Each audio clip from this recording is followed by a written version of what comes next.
Hey, I hope everybody's doing well. Welcome to another episode of Behind the Shield, where we are honoring retired military, first responders, folks who lay their lives on the line, who have put their life to service for you and I, and for others. And September and October are definitely months that we're doing that here at Last in Line Leadership. We're going to honor these folks. And today I've got a special guest, and I couldn't be more honored and grateful to have Tim Moore, who is a retired commander from the Navy and chaplain in the Navy, and a long, more than 20-year career doing that, working with multiple branches of the armed forces. And he's just done a lot. He's been a lot of cool places, and was promoted to commander, like I said, in 2012, and retired formally in, I think, 2021. Actually, he's currently working as the chief executive officer at Turbeville Children's Home in Turbeville, South Carolina. And we're going to talk some more about that a little bit later. But I want to just kind of formally welcome Tim Moore to the show. John, it's a pleasure to be with you and your listeners there. It's wonderful to be able to get on board and just talk about some of the things that God has done in and through me. When I was 16 years old, I was called into this ministry, and I really felt God wanted to be a military chaplain. And when God puts something in your heart, and He has plans and purposes, all He's looking for is for people to be willing to walk in that. And I was willing to walk in that, sometimes reluctantly, but I did. And I'm just honored to be able to have gotten this far in life and been able to see what God's got for me. That's so cool, man. And I was listening, I was kind of watching your story a little bit and reading some of your history. Joined chaplain school, I guess, Navy chaplain school in 99, and then stationed, I think, in Sicily in 2002, Iraq during Operation Iraqi Freedom in 2004 to 2006. And the list goes on of just different places that you've been to minister as a chaplain. Talk to us a little bit, just kind of in general terms about the role of chaplain in the military, and just, I guess, some of the most rewarding parts of that job. I mean, I can imagine that there's a lot of those, but some of the things that maybe people in the civilian world don't really realize that's happening behind the scenes, and your role as a chaplain. Talk about some of the high points and some of the rewarding parts of that. John, when I was thinking back to 1999, one of the stories that I remember that really sticks out in my mind, it just burned its way in my heart and as well as my head, was a story of a fellow by the name of Saint Martin of Tours. He was a French officer serving the military. And the story goes that he was going through this town one night, and he saw a beggar on the side of the road, and he stopped and he took his capella, his cloak, and took his sword and cut it in half and gave part to that man, and then gave him some money for food or whatnot, and then just kind of went on. That night he had a dream, and in the dream he saw Christ with that half of that capella wrapped around him. Wow. And that capella means covering. And so that's where we get the term chaplain.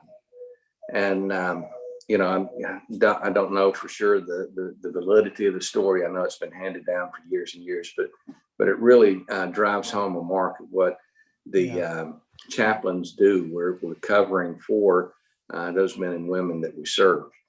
That story, etched its way in my heart. And I've always thought about that from 1999 till now. That was part of our responsibility, to be that spiritual covering for men and women in uniform. Yeah.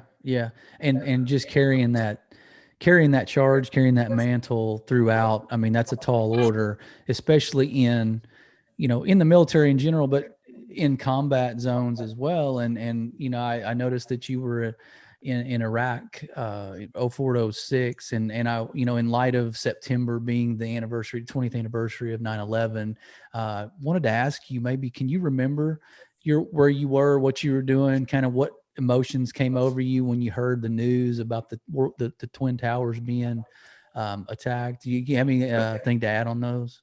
Yeah, John, I was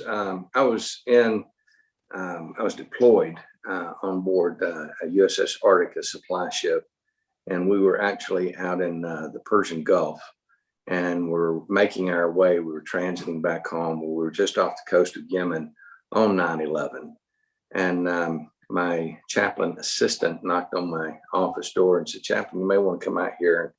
And I opened my chapel up during the days, and we had a couple of Marines sitting there watching TV. So I walked in and said, "Hey, Marines, what's going on? What happened?" They said, "Yes, some guy flew into the World Trade Center." And I was sitting there watching it with those two Marines, and I actually watched the second plane fly into the World Trade Center. And I said, "Was that a rerun?" They said, "No, sir. We're under attack." And right then they gave us the order to turn around. We went back. We served another 30 days out there, waiting for other ships to come out and relieve us to take care of the needs of the battle group that was out there. It was kind of surreal, thinking, just joined in 99, and here we are. We're getting ready to go to war, and got to. I was there on the deck of our ship watching USS John Paul Jones shooting some missiles, into the Middle East a month later. It was just surreal that you're watching all of this, and the whole time everybody had their responsibilities, but what does the chaplain do? The chaplain prays for those who are out there on the front line. They're doing their job. They're doing their business. You asked about being in Iraq with the Marines. That was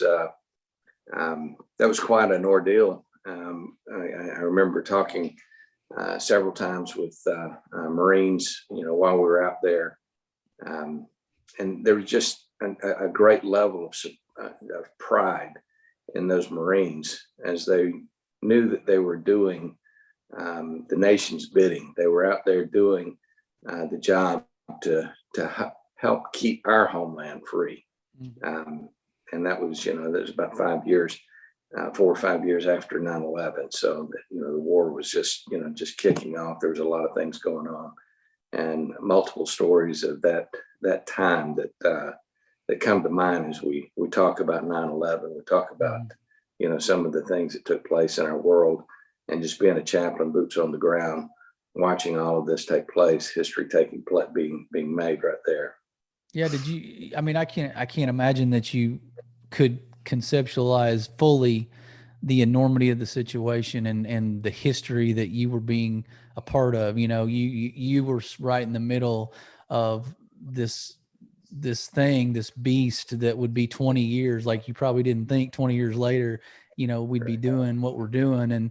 And so, that's crazy. And to have the role of chaplain in those environments, right, in that climate, I can imagine you were leaned on a lot, because, we all get super spiritual, right, when it gets down to Yes, sir. down to life or death, right? A lot of people. So can you recall any things there where you felt like you had an encounter with the Lord? Daily you're pressed into God. Daily you're in prayer, you're in your word, and the role that you have to be armored up.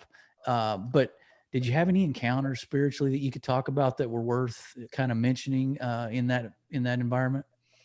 Well, I'll tell you one just real quick. My father is a preacher as well, and the whole time I was in Iraq, he prayed for me daily.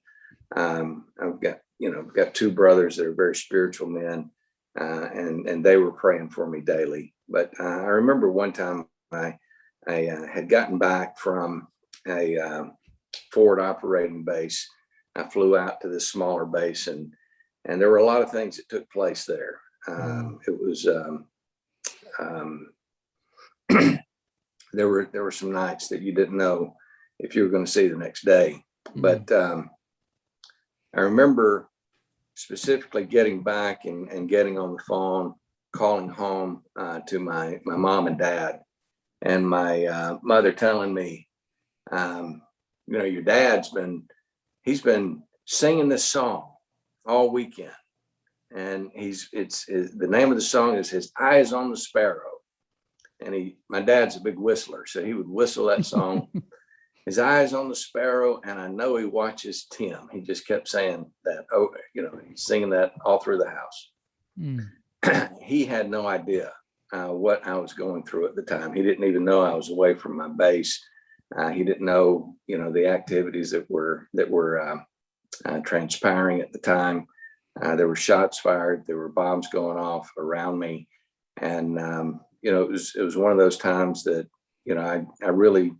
I wondered if I was going to come back home. Yeah. And to know that God was prompting my father to pray in that manner was just very reassuring. That was near the beginning of my time in Iraq, and I'll never forget that. I'll never forget it. One other, John, if you don't mind me sharing just real quick. Sure, was, of course. My colonel knew that this battle was getting ready to take place. And he said, "Chaps, I want you to go out there." He said, "I want you to just be there. You're going to see our guys."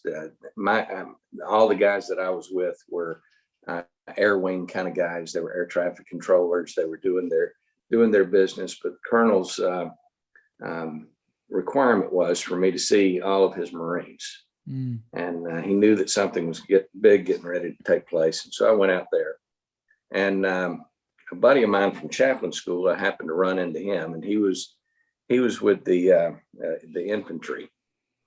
And he said, "Tim, we're getting ready to leave early in the morning." He said, "And my colonel's asked me to do a service." And he was from a liturgical background. I'll just leave it at that. And those guys, their requirements are they do worship alone. They don't really do worship with others. And I'm not going to name his denomination, but Sure. He said, "Hey, would you mind helping me?" And he gave this quick devotion, and there was probably about 300 or 400 Marines just sitting all around his one Humvee, just Wow. way out there. Wow. And he said, "I'm going to do a communion service. Would you care to join me?" And that was like, for this particular denomination, that was like, "Are you sure you want me to help you?"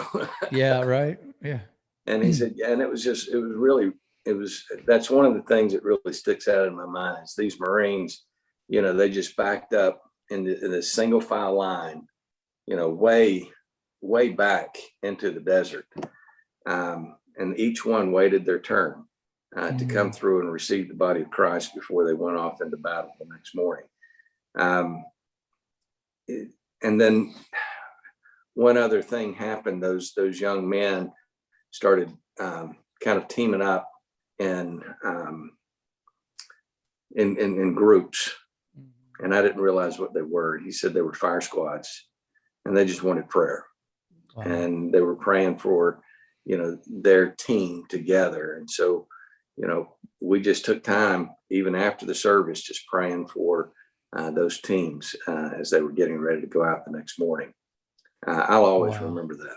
I'll always remember that. Yeah. I mean, I see the picture in my head, and I can only imagine just how, I don't know, the thickness there of God and his presence, I can imagine was pretty evident because, that many people, that many Marines, especially knowing what was kind of imminent, the battle that was at hand for them in the coming hours, and how just powerful that moment was. And you got to be a part of that. I think that's huge. And you'll continue talking about that, 20 years from now, I would imagine. I appreciate sharing that for sure. So you got out of you left in 2006, I guess, from there and got what is called, and correct me if I'm wrong, Chaplain Fleet Marine Force qualified officer pin. Yeah. 2007. Tell me about that.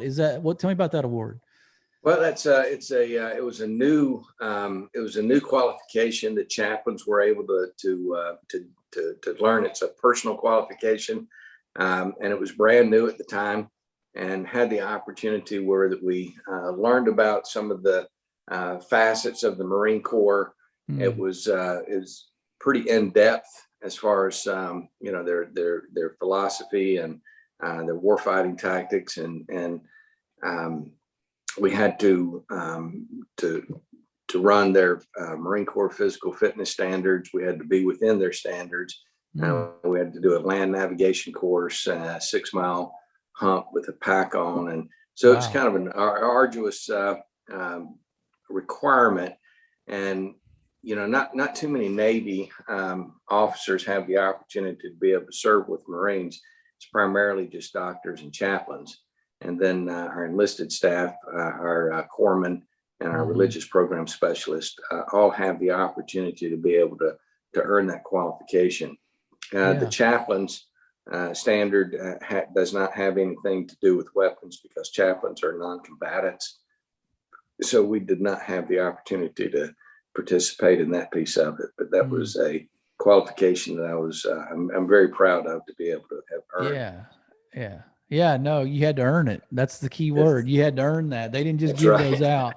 Well, and so in 2007, you go to Pearl Harbor and you're on a submarine support command. Is that correct? Yes, sir. I had the opportunity to serve as chaplain for 18 fast attack submarines. One of the primary responsibilities for chaplains was to be able to train and recruit lay leaders. And so we would recruit men and women, or only men at that time, to represent their faith group, whatever that might be, and encourage them to advertise and to provide services on board submarines while submarines go to sea.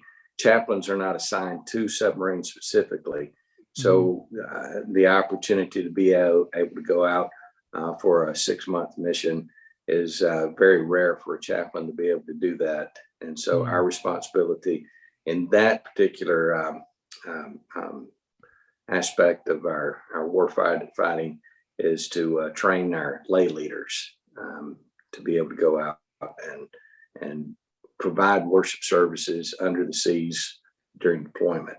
It's Catholic, Protestants, and various flavors of Protestant Christianity, et cetera. Yeah. So, and so let me ask you this too. This is just strictly out of ignorance and me just not knowing how this inner workings of the military is. But in your role as a chaplain, is your daily routine pretty much the same where you're located? So you're in Iraq for a couple of years, you're in Pearl Harbor doing what you just described with submarines and just different places that you were. Did your day look the same for the most part in all these locations and these roles?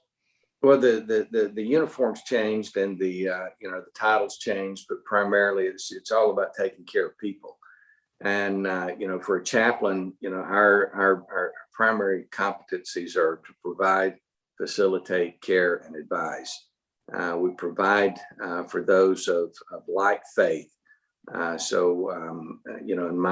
happen to be an International Pentecostal Holiness chaplain, and so my responsibility is to provide for those of similar faith, of evangelical Christianity. And then the facilitate piece is, being an evangelical Protestant Christian, I cannot provide for a Jewish service member. So my facilitation piece comes in where that I make sure that he or she is provided worship materials to get them in contact with their faith group leaders if they have a need or a requirement. So there's been several times that I've gotten other chaplains on the telephone or connected them via email to be able to ask faith-specific type questions. And then the care piece is what we're going to do for everyone. It doesn't matter what your faith is, or even if you have faith. If there's something going on, a life crisis, a chaplain is there to help guide that service member through whatever it is that they're facing at the time. They may be getting ready to get a divorce, and they're at a critical point in their lives. Just to be able to sit down and talk with them in a faith background, if that's their desire, or just a piece, just the human element of, I care that this is going on in your life. And then the advice piece is to advise, the commanding officer on matters of morale and morality in various situations that he or she may be facing. And then also advise from a counseling standpoint, the service member when he or she may come in, sit down and ask for advice. Yeah. And I have a question about that. So is there anything in the ballpark of patient counselor confidentiality, or are you obligated by your commander or by the chain of command to report so-and-so has an issue to his superior officer? Is that kind of how the protocol is? And that's probably one of the reasons why I don't have very much hair, and whatever's left is white. The requirement for the chaplain, it's called privileged communication. That privilege belongs to the individual. It does not belong to the chaplain. Mm-hmm. So it's a clergy penitent relationship. I may not be, from their particular faith background. It may not be a faith discussion, but when that individual comes in and sits down and talks with the chaplain, everything is absolutely confidential. I cannot, in fact, by my military instruction, I cannot divulge what that service member has related to me in confidence. And again, that causes some sleepless nights for chaplains. But bottom line, go ahead. Sorry, I have to ask, what if you feel like you got a fairly volatile situation and you feel like somebody's, could harm themselves, or they're on the edge, a little bit, and you can tell? That's what you're alluding to when you say that's a lot of sleepless nights, or what action can you take? Well, I don't want to give the impression that we just say, well, just go and I know. Hopefully everything works out. Sure. A lot of times we become their best friend. I've had chaplains that, just stay right with that individual to make sure that he or she is safe. And, obviously they come and they talk to the chaplain about what's going on because they want some help. And so, right. I did 22 years. And to my knowledge, I never lost a Marine or sailor or Coast Guardsman through to suicide. But I've had that discussion, I don't know how many times. Mm-hmm. And many times I was able to, convince that individual that, he or she was in a dangerous place, and just through, counseling techniques, just sit down and talk with them and encourage them to go and seek professional help, because their life was a whole lot more important than anything else. And so we needed to get them into a safe place. And so, again, I don't know how many sailors, Marines I got in my car, my government vehicle, and we drove to the hospital and sat in the parking lot and worked up the nerve to walk in and, hey, this is what I'm dealing with.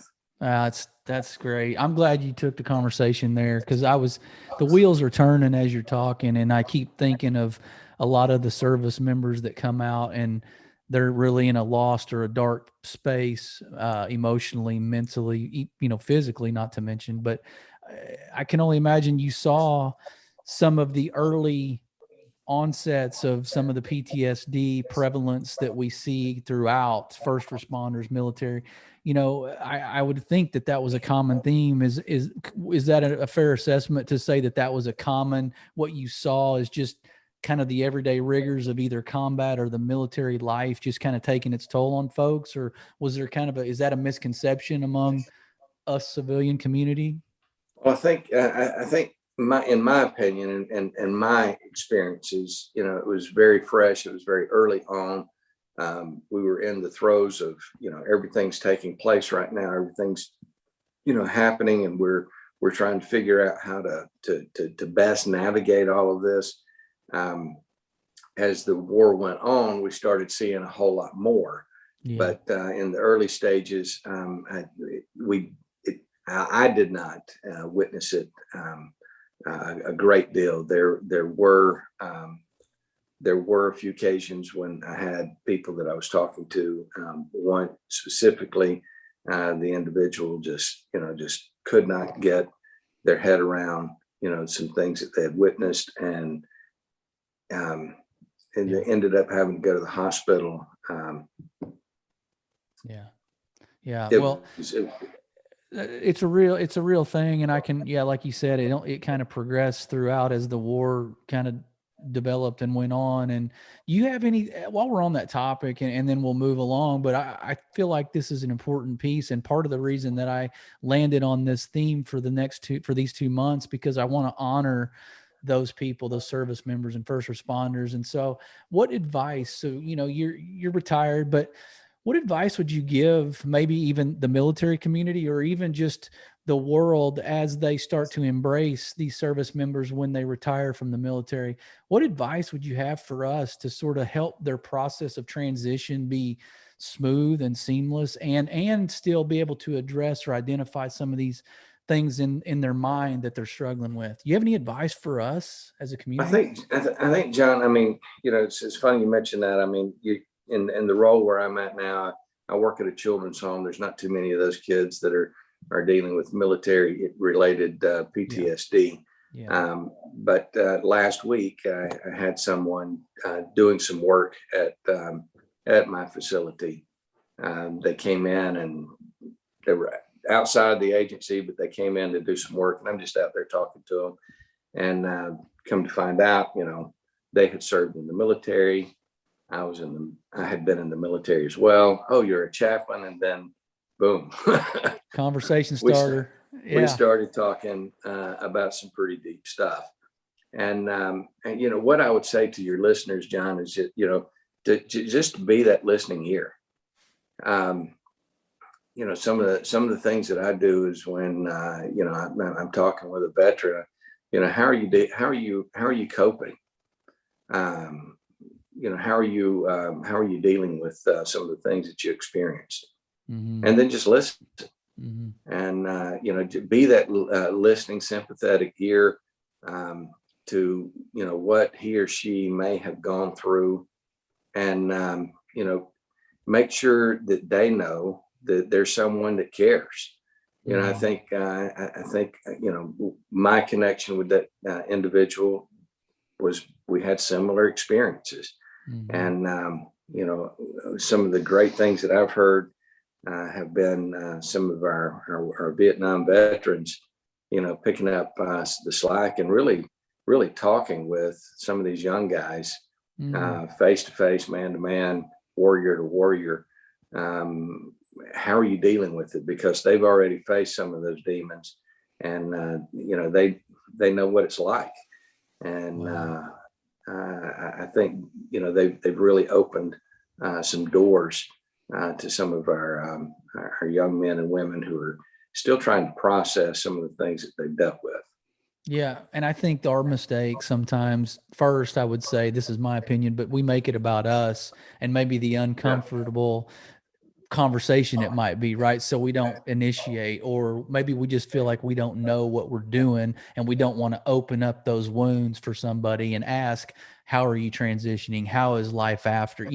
So I think we're a little fearful, but I think that's more about us than it is them. So I think we need to switch our paradigm and really make it about them, and reach out and just ask that question, like you said, and listen, and let them know that there's a group of people out here that do care and appreciate what they did. Right. And we're kind of open arms to them. And so, yeah, I think that's great advice, because, we sometimes shy away from those conversations. The non-military, the civilian world, I think, shies away because we have no way to understand what they're going through. But they don't understand. But then there's also that thought that plagues a lot of civilians. Think, well, I don't want to say the wrong thing.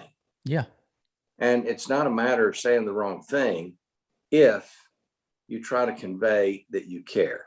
Yeah. And if all you're trying to do is just say, hey, look, buddy, I have no idea what you went through. I have no idea what it was like. I just want you to know that I care. And if you ever want to talk, I'll be more than happy to talk with you. If you need me to help you to get in touch with somebody, That's do great. that. That's great. Yeah. Well, I kind of want to list a couple of these medals and awards that you received that were pretty impressive. And I know you don't want to talk about, you're not the guy that talks about himself like in that regard, but I kind of want to get your idea of maybe what you're most proud of, or if any of these stand out to you to where you're like, yeah, I kind of remember getting that. And that was a special moment. Or, you've got your, what is it? Meritorious Service Medal five times, right? Navy Commendation Medal twice, Navy Achievement Medal 3 times. Those, like I said earlier, those aren't just kind of handed out with a Happy Meal. So, man, you had to do some pretty significant things and accomplishments that were remarkable enough to warrant those awards. Anything stand out about those where you can kind of say, man, yeah, you know what? I am proud of that. And here's why. One of the most junior medals there, the Navy Achievement that was presented to me in 2010, kind of stands out because I had stood a region watch, and it just so happened that in the course of 24 hours, there were 3 very significant events that took place. A death of a child, a suicide of a senior officer, and then the sudden death of a spouse, service member's spouse, just 2 or 3 days before their first anniversary. And I was called to those 3 events. And I'll never forget when we stood up to watch, they said, "Hey, Tim, don't worry about it. This telephone never rings. It's gonna be a breeze." And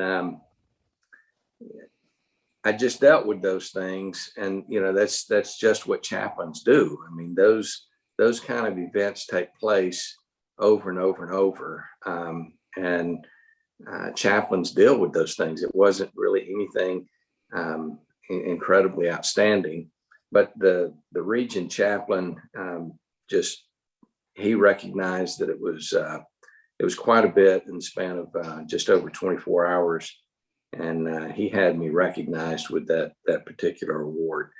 The other awards, I mean, there were end of service. They represented 3 years or more of different of standing duty at different locations, but that one just kind of sticks out because both the chaplain that recommended the award and the commanding officer that presented the award, it was a total surprise, and it just sticks out that it was one of those times that they just said, "Hey, we really appreciate the job you did." Because it sounds like to me that wasn't commonplace to have to deal with that in such a short time. And what year was that? And where was that in your career, which you had to deal with that in that 24-hour period? That particular time was in Hawaii, and it was with the submarine command. But all of those events did not take place with the submarine command. It was a region watch that covered various other many other commands on the island. Yeah. Okay. Well, that's kind of right in the middle of your career, I guess, and you probably have probably learned a lot after that, and probably didn't know as much before that, and that probably was a baptism by fire almost in that 24-hour period to kind of get your skin maybe a little thicker in what you don't expect to happen and being prepared for anything. So, man, I guess so now talk about your life now. You again, like we said, and am I saying that right? Turbeville. Is that how you say it? Turbyville. Turbyville. I would have Turbyville. never. So Turbyville Children's Home in Turbyville, South Carolina. And is that where you live? Is Turbyville? You live there now? I live in Sumter, South Carolina, which is it's about a 30-minute drive over to Turbyville. Turbyville is a very small town. We have 13 stoplights, but all of them are at the same intersection. Okay.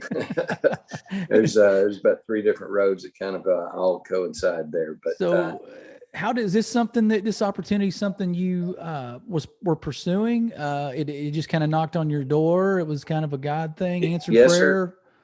When when I go back to seminary, when I went to seminary, I felt called into the ministry of being a military chaplain, and I actually went and applied to be a military chaplain in the Army, but I was not selected at that time.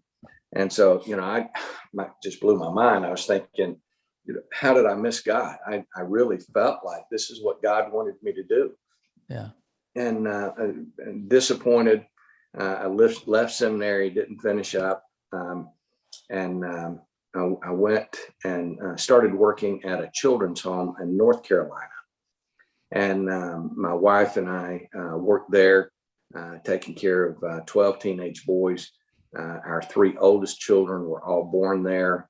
And we did that for about 5 years. And then God led us out to Oklahoma. I worked at Southwestern Christian University, as it's called now, as the Dean of Students. I was there for 5 years. When boom, God opened the door kind of out of left field for me to go into the military as a chaplain. And but in the back of my mind, I've always had this ministry of working with children. And right at the end of my career, I had it was kind of a decision point that came up. And do I stay in? Do I get out? I'd been looked at for a few times for 06 captain, and had not been selected. And so I was just praying and asking God, and a series of events took place. Your listeners don't have time to hear the whole story, but it was God. It was definitely a God thing where the Lord opened the door, and I was asked to come and be the director here at the children's home. Been here for almost 6 months. It's been an exciting time for my wife, and my son and I have 4 children now. We adopted a young man. Well, he was a baby at the time, and right as soon as I came back from Iraq. So I came back from Iraq in February of 06, and he was born 20 days later. And there you go.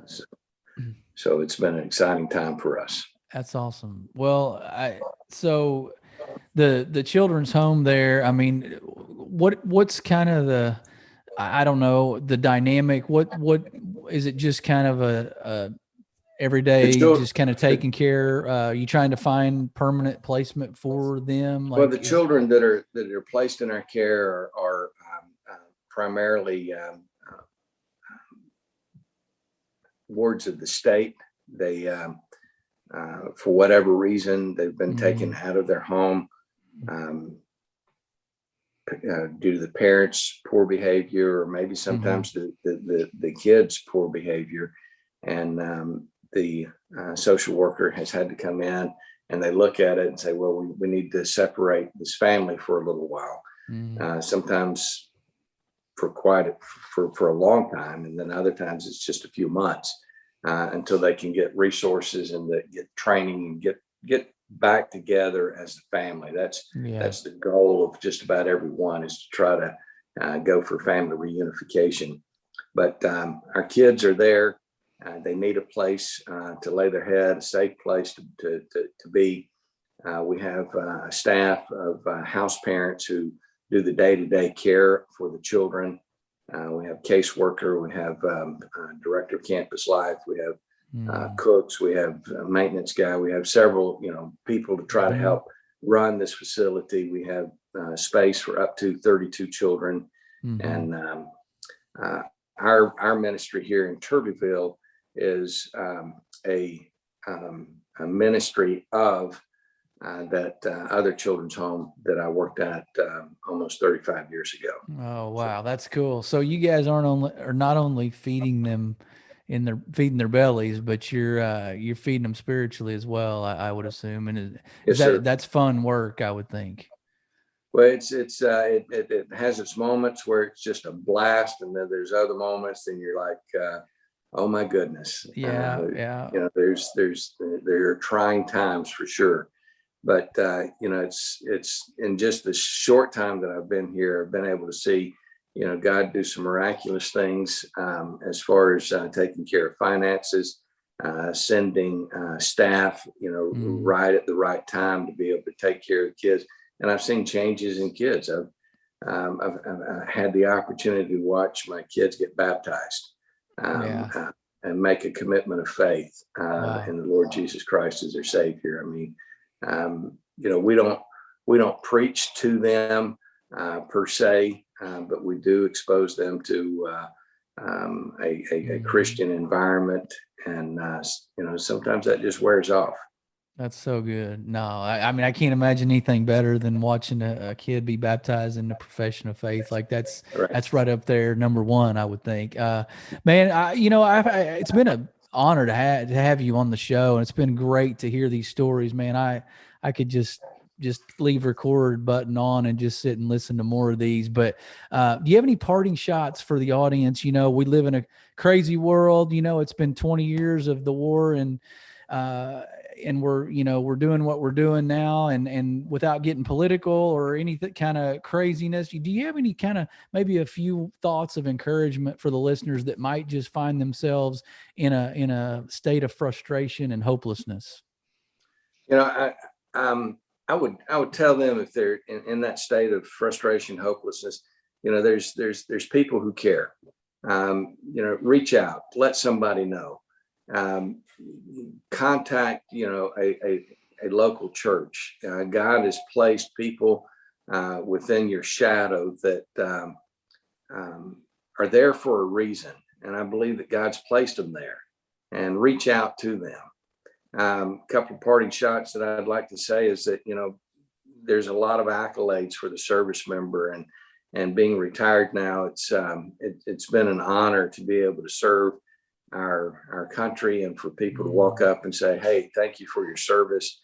And but I've got to say, some of the people that have some of the toughest times in the military is our family members. They give up so much of their loved one during deployment, being away. We don't recognize this. We moved, my wife and I and my son moved into this house, and it was like, man, we're going to get to be here for a whole lot longer than just 3 years. Moving every 2 to 3 years, having to give up jobs, having to move in the middle of school year. Sometimes those are very challenging on our family members, and anything that your listeners can do to not only reach out to the service member, but also reach out to the family, because if you're taking care of the families, the service member, he or she's going to be all right. That's perfect advice. I agree, because they're all, I mean, you can't have one without the other, and they don't work unless they're both taken care of. And so that family unit. So, Tim, it's been a pleasure, man. On behalf of the audience, thank you for coming on the show. Thank you for your stories. Thank you for your insight, your perspective, man, your wisdom. Thank you for the work you do, for pouring into kids, for pouring into our military all these years, and just being that covering for them, like you said, and just being that voice of hope for them in a crazy world, but being an ambassador for Christ all these years. Thank you, man, on behalf of everyone that you made an impact in their life. Audience, until next time, he's been Tim Moore. We've been Last in Line. Be blessed.